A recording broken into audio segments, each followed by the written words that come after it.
계모 때려 죽이기, 궁궐을 동물원으로 만들기, 전국에 기생 불러 잔치 열기, 엽기적인 형벌 만들기.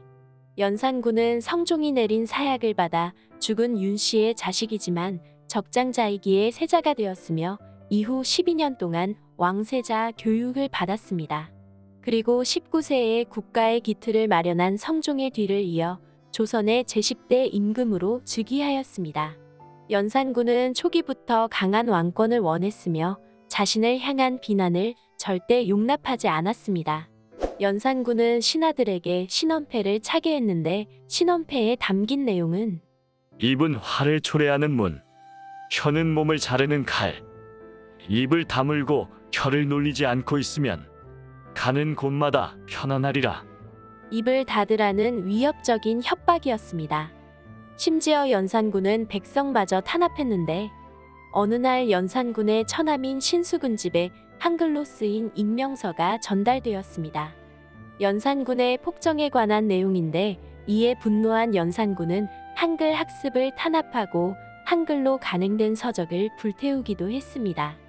이처럼 조선 건국 이래 그 누구도 경험해보지 못한 절대 왕권을 누리고 있는 왕이었지만 이런 강한 왕권을 누린 연산군마저 꼼짝 못하게 한 여인, 그 이름 장녹수입니다.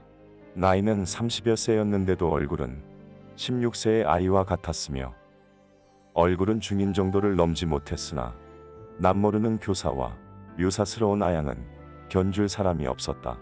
장녹수는 기생 출신에서 일약 후궁의 지위에 오른 인물인데 그녀는 연산군을 마치 어린아이같이 다루며 왕에게 욕하기를 노예같이 했다고 합니다. 장녹수가 연산군의 총애를 얻고 각종 뇌물과 인사청탁을 받으며 권력을 다져나갔지만 연산군이 폐위된 후 길에서 성난 군중에 의해 비참한 최후를 맞이하기도 했습니다. 연산군은 그 누구보다 궁궐에서 자주 잔치를 베풀었는데 심지어 전국 팔도의 미녀를 찾기 위해 채용사로 칭해진 사람들이 기녀들의 선발에 나섰고 이때 뽑힌 기생을 운평, 흥청이라 했습니다.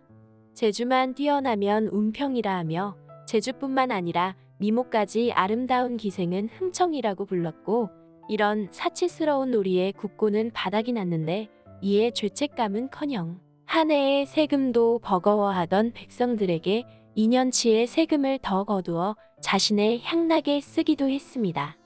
이에 한탄한 백성들은 연산군을 조롱하고 비판하는 의미로 흥청망청이란 말을 쓰기도 했습니다. 아무도 막을 수 없던 연산군의 폭정. 이제는 폭정을 넘어서 패륜적 행동까지 서슴지 않고 했는데 연산군은 패비 윤씨 사건과 관련된 신하들을 대거 숙청하는 것도 모자라 아버지 성종을 모셨던 후궁 중에서 패비 윤씨와 관련 있는 후궁 엄씨와 정씨를 불렀습니다. 그리고 두건을 머리에 뒤집어 씌우고 사정없이 폭력을 행사했는데 이에 멈추지 않고 더 잔인한 방법으로 그녀들의 자식들을 불러 지시했습니다. 간밤에 역적질한 자들이니 너희가 처단하라. 이처럼 연산군의 잔인한 행동은 상식을 벗어났습니다. 또한 사냥을 좋아하는 연산군은 학문을 연구하는 성균관의 대성전을 동물원으로 만들기도 했습니다. 결국 이런 연산군의 폭정의 한계를 느낀 신하들은 반정을 주도했고 차근차근 계획을 세워나갔습니다. 마침내 박원종, 성희안, 유순정 등 훈구 대신들이 중심이 되어 연산군을 추방하고 그의 이복 동생인 진성대군을 추대했습니다.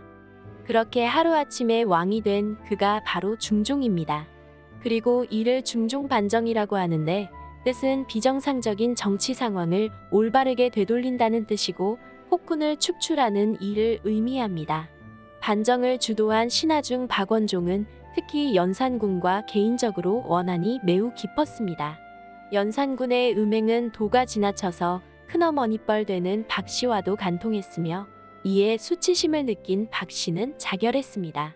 박씨는 바로 박원종의 누이였습니다. 반정을 주도한 신하들은 주도 면밀하게 준비했고 반정군들은 창덕궁의 도나문을 통해 연산군의 처소를 급습했습니다. 끌려 나온 연산군은 무서워서 벌벌 떨었는데 정작 그 순간 연산군 곁에는 심지어 안신조차도 없었습니다. 바른 말을 하는 신하들은 죽이거나 유배 보냈기 때문에 당연한 결과이기도 했습니다. 연산군은 결국 강화도 교동으로 유배 보내졌으며 2달 만에 병을 얻어 31세를 일기로 생을 마감했습니다. 성종은 패비 윤씨를 쫓아내고 정현왕후 윤씨를 왕비로 맞았으며 그 사이에 태어난 아들이 바로 중종입니다. 신하들 주도하에 중종은 19세에 왕이 되었지만 정작 왕세자 교육을 받지 못해 결국 반정공신들의 그늘에서 벗어날 수 없었습니다. 중종은 왕자 시절 혼인했던 단경왕후 신씨는 연산군의 처남인 신수군의 딸이란 이유로 왕이 되자마자 조강지처를 벌였습니다. 이후 신씨는 인왕산에 치마를 걸어두고 남편을 그리워했으며 이후 치마바위라는 이름이 붙여지기도 했습니다. 하지만 중종은 단경왕후 신씨가 궁 밖으로 쫓겨난 다음 날 새 왕비를 들였습니다. 반정 초기 반정공신들의 위세는 대단했는데 왕과 신하가 함께 회의해도 반정공신들이 먼저 자리에서 일어난 후 중종은 겨우 자리에서 일어났다고 합니다. 그러던 중 제위 8년 반정공신 3인방인 박원종, 성희안, 유순정이 모두 사망하면서 기존의 훈구 세력을 대체할 수 있는 새로운 신하를 구할 수 있게 되었습니다. 때마침 중종의 눈에 들어온 한 남자, 바로 조광조입니다. 조광조는 어려서부터 행실이 바르고 남의 실수를 용서하지 않는 엄격성을 가졌다고 합니다. 언행에도 절제가 있으며 어릴 때부터 자신을 향한 엄격한 기준에 맞춰 훗날 엄격한 원칙주의자가 되었습니다. 그는 과거 초시에 응시하여 장원으로 합격한 후 성균관에 들어갔는데 성균관에서 치른 알성시에 2등으로 급제하면서 자연스럽게 중종의 관심을 받았습니다. 반정공신들의 힘에 눌려 한 번도 자신의 정치를 하지 못한 중종은 성균관에서 새로운 인물을 찾기 위해 노력했고 그의 눈에 들어온 인물이 조광조였습니다. 그리고 본격적으로 조광조의 파격적인 승진이 시작됐는데 조지서 사직을 시작으로 성균관 전적, 사헌부 감찰 등 마침내 검찰총장에 해당하는 사헌부 대사헌에 임명되었습니다.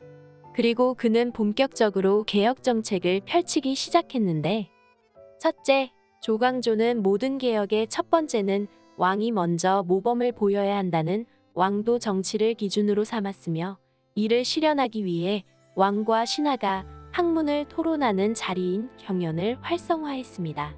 둘째, 성리학 기념에 따라 백성들에게도 영향이 미칠 수 있도록 소학과 향학의 보급에 매우 힘을 썼습니다. 또한 도교의 제천 행사를 담당하는 소격서를 폐지했습니다. 셋째, 민생을 위한 개혁에도 몰두했고 농업 국가에서 가장 중요한 토지 개혁을 시도했습니다. 바로 토지 소유의 상한선을 정하여 훈구 세력 등 부유층의 재산 확대를 막기 위해 노력했고 백성들의 상당한 지지를 받았습니다. 이렇게 그를 향한 백성들의 지지가 높아질수록 반대인 훈구파들은 불안함을 느끼고 조직적으로 뭉치기 시작했습니다. 조광조의 개혁으로 인해 자신들의 경제적, 정치적 입지가 점차 좁혀지고 있을 때 마침표를 찍는 사건이 발생했습니다. 이른바 위훈삭제인데 중종반정 때 공을 세운 공신 세력 중 가짜로 이름을 올린 인물들을 찾아내 박탈하자는 것입니다. 중종반정 때 박원종 등의 추천으로 확정된 공신의 숫자는 126명인데 이는 조선의 개국 공신이 45명이란 숫자에 비해 너무 많았습니다. 조광조는 이들을 찾아내 토지나 관직을 빼앗고 신진 세력 중심으로 다시 정치판을 계획하려고 했지만 위기감을 느낀 훈구파들은 중종의 불안한 심리를 이용하여 조광조를 제거해버렸습니다. 중종의 불안한 심리? 사실 중종과 조광조는 서로 함께할 수 없는 운명이었습니다. 중종은 반정으로 추대된 왕이었지만 계속해서 신하들의 눈치를 보기 바빴고 자신에게 부족한 부분을 채워준 조광조의 개혁에는 동의했지만 점차 왕권을 위협해오는 조광조의 신권 강화 개혁은 중종에게는 불편한 부분이었습니다. 즉 중종은 강한 왕권을 포기할 수 없었고 조광조 역시 올바른 개혁 정치를 실현하기 위해서는 친권을 포기할 수 없었기에 이 두 사람은 결국 한 길을 갈 수 없었습니다.